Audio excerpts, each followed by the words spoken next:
Day 472. Tuesday, July 23rd. Proverbs 29. Proverbs 29, 1-27 NKJV. He who is often rebuked and hardens his neck will suddenly be destroyed, and that without remedy.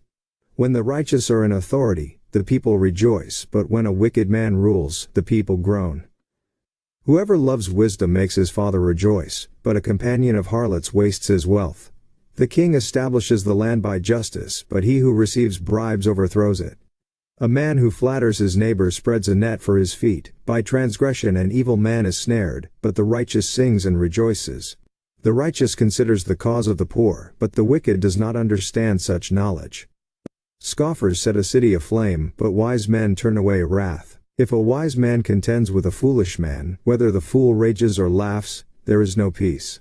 The bloodthirsty hate the blameless, but the upright seek his well-being. A fool vents all his feelings, but a wise man holds them back. If a ruler pays attention to lies, all his servants become wicked. The poor man and the oppressor have this in common: the Lord gives light to the eyes of both. The king who judges the poor with truth, his throne will be established forever. The rod and rebuke give wisdom, but a child left to himself brings shame to his mother. When the wicked are multiplied, transgression increases, but the righteous will see their fall. Correct your son, and he will give you rest. Yes, he will give delight to your soul. Where there is no revelation, the people cast off restraint. But happy is he who keeps the law. A servant will not be corrected by mere words, for though he understands, he will not respond. Do you see a man hasty in his words? There is more hope for a fool than for him. He who pampers his servant from childhood will have him as a son in the end. An angry man stirs up strife, and a furious man abounds in transgression. A man's pride will bring him low, but the humble in spirit will retain honor. Whoever is a partner with a thief hates his own life. He swears to tell the truth, but reveals nothing. The fear of man brings a snare, but whoever trusts in the Lord shall be safe. Many seek the ruler's favor, but justice for man comes from the Lord. An unjust man is an abomination to the righteous, and he who is upright in the way is an abomination to the wicked. Daily Deep Dive. The UCG reading plan states, 7. Squandering wealth and squandering a nation, Proverbs 29:3 type. Parallel. In both of these proverbs, bust or greed destroys a heritage. N.A.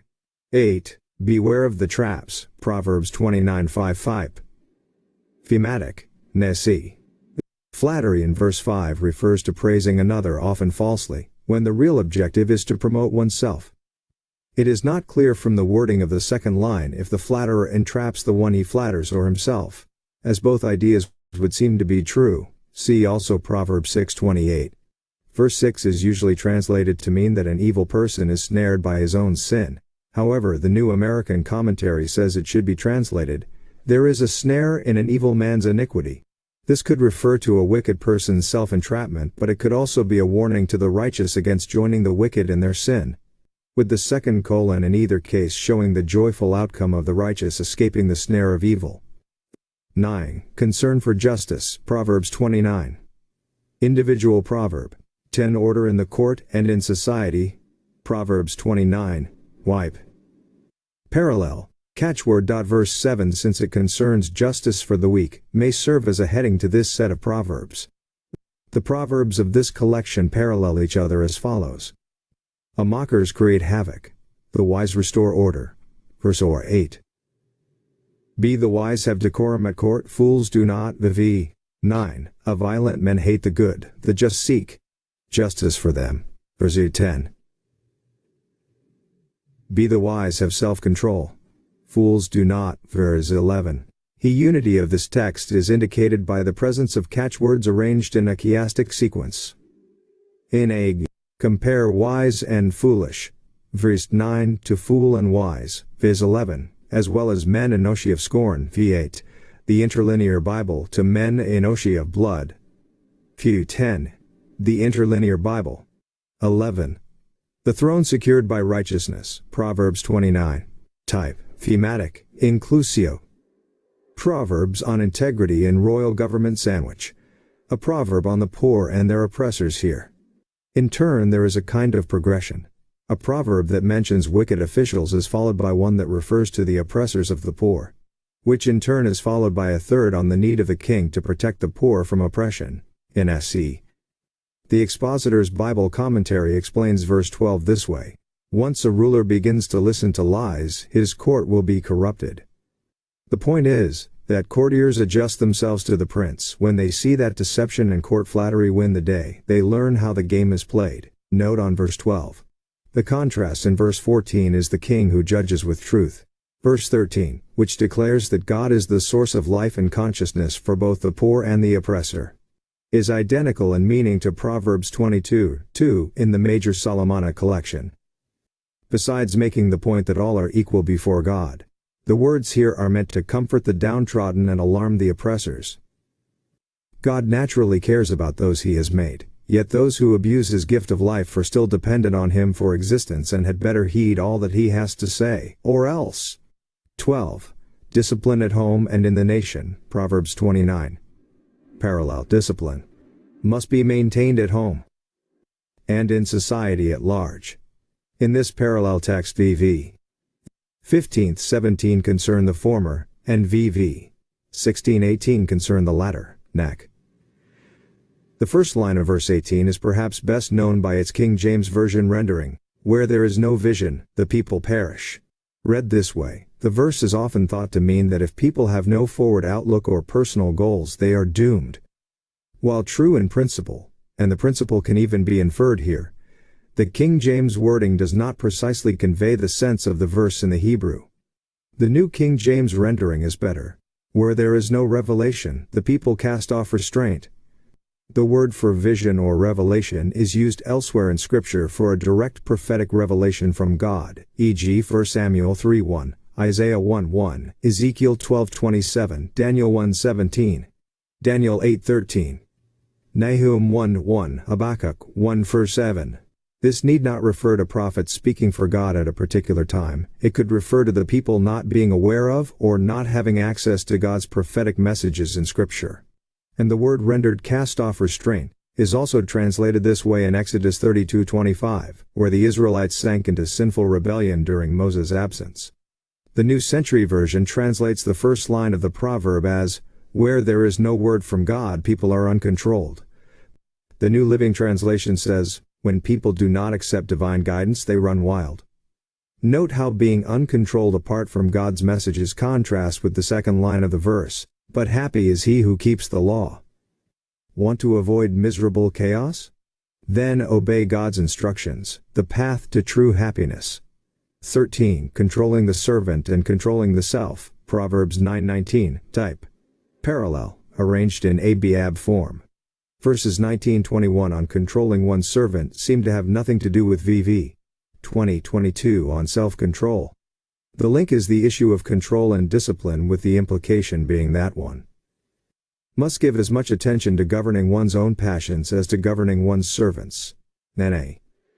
The second colon of verse 21 is difficult because the meaning of the Hebrew word manon, rendered son in the King James and New King James, is uncertain, being found nowhere else in Scripture. The result of pampering a servant, especially in light of verse 19, a servant will not be corrected by mere words, is likely a negative one. Some translate manon to mean insolent, others as causing grief. The idea behind the translation son is that a possible Hebrew root of the term connotes continuance, a successor. Some accept this meaning in a negative sense, that the pampered servant ends up parading about as an inheritor of the master's estate. Verse 22 shares one line in common with a verse in the major Solomonic collection, Proverbs 15:18. 14. The prideful humbled and the humble exalted, Proverbs 9:23. Type, individual proverb. Mac. Compare Christ's words in Matthew 23:12 and Matthew 19:30. 15. Complicity in crime, Proverbs 9:24. Type, individual proverb, NAC. Leviticus 5:1 says that if someone fails to give testimony when there is a legal call for it, then the silent witness will bear guilt, bringing a curse on himself. This proverb, using the same word for oath or curse, describes someone who has befriended a thief, probably representative of any criminal, becomes aware of his wrongdoing, but remains silent when he hears a call to come forward and give evidence. He has brought a curse down on his own head. New American Commentary, note on Proverbs 9:24. 16. For deliverance look to God, Proverbs 9:25-26. Type, thematic, enac. Verse 25 says that it's dangerous to be overly concerned about what others might think about us or do to us in the context of this book about living a righteous life. God will look out for us if we serve Him in faith. Compare Psalm 118:6. Jesus also said not to fear what man can do to us. See Matthew 10:28. The next verse, Proverbs 9:26, does not mean that we should not try to get help from human authorities. The point is that we must always be looking ultimately to God to take care of us, even in matters we bring to other people. Consider Nehemiah seeking help for Jerusalem from the Persian emperor, yet praying to God all the while, knowing that God is in control of human affairs. These two verses, coming near the end of so many proverbs on corruption and injustice in society, call the reader back to the reality that the Bible after all is not a book about social reform but calls for committed faith in Yahweh, in Asi, note on verse 26. 17. The sum of it all. Proverbs 29, type, individual proverb, Nak. The Jewish Sonsino commentary says in its note on this last verse of the Hezekiah collection of Solomon's Proverbs, we may read into the statement the conflict of right and wrong which throughout history has been conspicuous in human experience. The virtuous refuse to compromise with the wicked and look upon evil with detestation. Wrongdoers regard the upright as their natural enemies because they condemn their practices. This mutual hostility, showing that the two ways of life are totally incompatible, is the central theme of the book, and the moral that runs through it is that the fight must continue to a finish, with victory for the righteous in the end. With this verse, proclaiming the antagonism of vicious men towards the virtuous and the abhorrence of the evildoer by the righteous, the book of Proverbs closes, at least as far as the collections of short two-line sayings go. But 3 addenda are appended. Chapter 30, the words of Agur. 31. The words of 9, the words of King Lemuel from his mother. And 31. 10-31 praise of a woman of valor, i.e. of noble character, though the last section may be part of the second. End.